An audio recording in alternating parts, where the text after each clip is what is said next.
এটা কোনো কথা? আমি গত ভিডিও তৈরি করছি কিভাবে ক্যামেরার সামনে আপনি কথা বলবেন। আপনারা কি প্রশ্ন করছেন, কি কমেন্ট করছেন? হ্যাঁ, যে ভাই আপনি কোন ডিভাইস ব্যবহার করেন, ভাই আপনি কোন মাইক্রোফোন ব্যবহার করেন, কোন ক্যামেরা ব্যবহার করেন, কোন লেন্স ব্যবহার করেন। তো কারা কারা এই প্রশ্ন করছেন হাত তুলেন।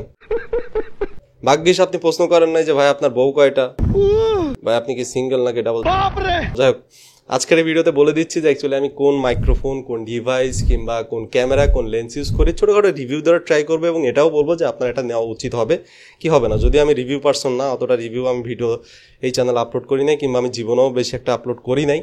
চলো ভাই, প্রথমে মাইক্রোফোনের বিষয়টা আসি। আমি হচ্ছে যে মাইক্রোফোনটা ইউজ করি সেটা মডেল হচ্ছে ফিফাইনের K658, যেটা আপনি এই সামনে দেখতে পাচ্ছেন। এটা এখান থেকে খোলা যায়, এটা কিন্তু আলাদাভাবে কিনতে হয়। এই যে স্ট্যান্ডটা আলাদাভাবে কিনতে হয়, যেটা স্ট্যান্ডটা চলে গেছে। এবং এটা মোটামুটি অ্যারাউন্ড আপনি 6 থেকে 7 হাজার টাকার মধ্যে পেয়ে যাবেন। একটু মার্কেট প্লেসে সার্চ দিয়ে দেখবেন। এটার স্ট্রাকচার এরকম, যেরকম দেখতেই পাচ্ছেন, যেরকম দেখতেছেন ওইটা কিন্তু হওয়ার কথা। যাই হোক, এখানে একটা গেইন বাটন আছে যেটা দিয়ে আপনার গেইন কন্ট্রোল করতে পারবেন এবং মাঝখানে একটা মিউট বাটন আছে। আপনি চাইলে এটাকে মাইক্রোফোনটাকে মিউট করে দিতে পারবেন, তাহলে আর এখান থেকে আর কোনো ভয় যাবে না। ওকে, আর এর নিচে একটুখানি 8GB আছে, যেটা দেখতে একটু কুল লাগে, অতটাও কুল লাগে বলে মনে হয় না। এবং এইখান থেকে USB type C to USB type A, এটা মাথায় রাখবেন, এটা শুধুমাত্র কম্পিউটারে ব্যবহার করতে পারবেন। এখান থেকে কিন্তু কোনো এরকম মোবাইলে ব্যবহার করার মতো কোনো জ্যাকটা কিছুই নাই। সো এটা কিন্তু জাস্ট কম্পিউটারে আপনি ব্যবহার করতে পারবেন এই কেবল দিয়ে। এবং এই মাইক্রোফোনটা ভালোই কাজ করে। আমার যে ভয়েসটা যা যে শোনেন সব হচ্ছে মোটামুটি সব এই মাইক্রোফোন দিয়েই রেকর্ড করা হয়। আর সামটাইমস হচ্ছে ওয়্যারলেস মাইক্রোফোন ইউজ করি, যেটা হচ্ছে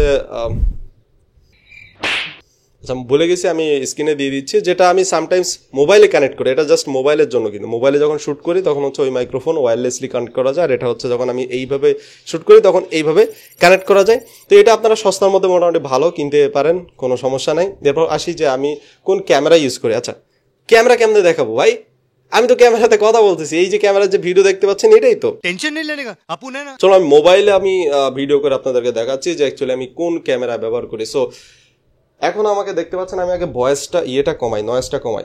ওকে, ক্যামেরা দেখানোর জন্য আমি মোবাইলে চলে আসছি। এবং আরেকটা কথা বলে রাখি, ব্যাচেলার রুম, ঠিক আছে? সো কোনো কিছু জাজ করতে যাবেন না যে এইখানে এটা কেন, এইখানে এত নোংরা কেন, বাদ দেন।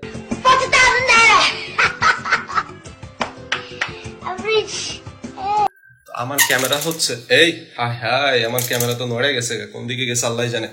এই হচ্ছে আমার ক্যামেরা, যেটা আমার এই সামনে ট্রাইপডে থাকে। ট্রাইপডের মডেলটাও বলে দিই, ইয়ানটেক VCT691RM এই ট্রাইপডের মডেল, এই যে, ঠিক আছে।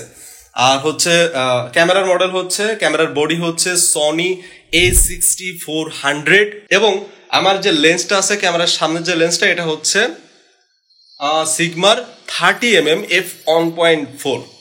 এই দিয়ে বেসিক্যালি রেকর্ড করা, এবং যেটা দারুণ, খুবই ভালো রেকর্ড করা যায়। হ্যাঁ, এখান থেকে সর তো যাই হোক, এটা হচ্ছে আমার ক্যামেরা এবং এটা হচ্ছে আমার ট্রাইপড। আর এই হচ্ছে পিছনে পিসি। অনেকে আবার প্রশ্ন করতে পারেন ভাই আপনি কোন কম্পিউটার কোন ইউজ করেন। তো এইটা নিয়ে কিন্তু অলরেডি একটা ভিডিও আছে, আমি আমার কম্পিউটারের কনফিগারেশন কি কিংবা এর ভিতরে কি মালমূল লাগানো আছে এগুলো নিয়ে কিন্তু অলরেডি ভিডিও আছে। সো আমি এটা নিয়ে কিন্তু আর বলতে চাই না, বলবো না। হ্যাঁ, আপনারা ভিডিও দেখেন না, আমি অলরেডি ভিডিও বানায় রাখছি এটা নিয়ে। আর কি দেখার আছে? ও হ্যাঁ, ক্যামেরা আপনি চাইলে, ওইদিকে ফিরেই বলি, আপনি চাইলে ক্যামেরা কিনতে পারেন, খুবই ভালো, মোটামুটি মিড রেঞ্জ তো বলবো না, 90,000-এর উপরে বডির দাম। আর লেন্সের দাম হচ্ছে সিগমা যে 30mm f1.4, এটার দাম হচ্ছে 30,000-এর মতো। সো কিনলে কিনতে পারেন, বাট যদি আরো ভালো টাকা থাকে তাহলে ফুল ফ্রেমে শিফট করেন। এটা কিন্তু ক্রপ সেন্সর, ঠিক আছে? সো আপনি যদি ফুল ফ্রেমে শিফট করেন তাহলে বেটার কোয়ালিটি পাবেন এর থেকে বেশি। বাট মোটামুটি শুট টুট করার জন্য এটা বেটার। যারা বিগিনার্স আছেন তারা হচ্ছে সনি A6400, মিনস আলফা 6400, এটা কিনে নিতে পারেন। তো এই হচ্ছে আমার মোটামুটি ডিভাইস।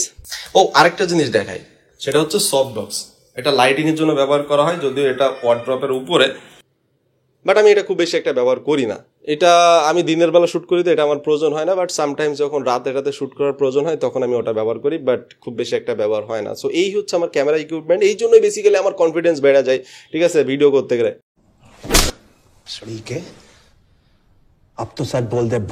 জি না, একদমই না। আপনি মোবাইল দিয়েও ভিডিও করলে আপনার কনফিডেন্স আসবে, সেটার জন্য কি লাগবে না লাগবে সেটা নিয়ে আমি আগের ভিডিওতে কথা বলছি। হ্যাঁ, আপনি ফুল কনফিডেন্ট পাবেন আপনি ক্যামেরার সামনে কথা বলার জন্য। এই যে যে স্টাইলে আপনি বলতে চান ঠিক সেই স্টাইলে বলতে পারবেন, বাট কিছু টিপস আছে সেগুলো যদি আপনি ফলো করেন, চলুন ওই ভিডিওর লিঙ্কটা আমি একদম এন্ড স্ক্রিনে দিয়ে দিচ্ছি, চাইলে এটা দেখে নিতে পারেন। কোন দিকে, এদিকে ওদিকে যে কোনো একদিকে দিয়ে দিচ্ছি। সো ভালো থাকবেন, সুস্থ থাকবেন, আর দোয়া করবেন আমার জন্য। আল্লাহ হাফেজ।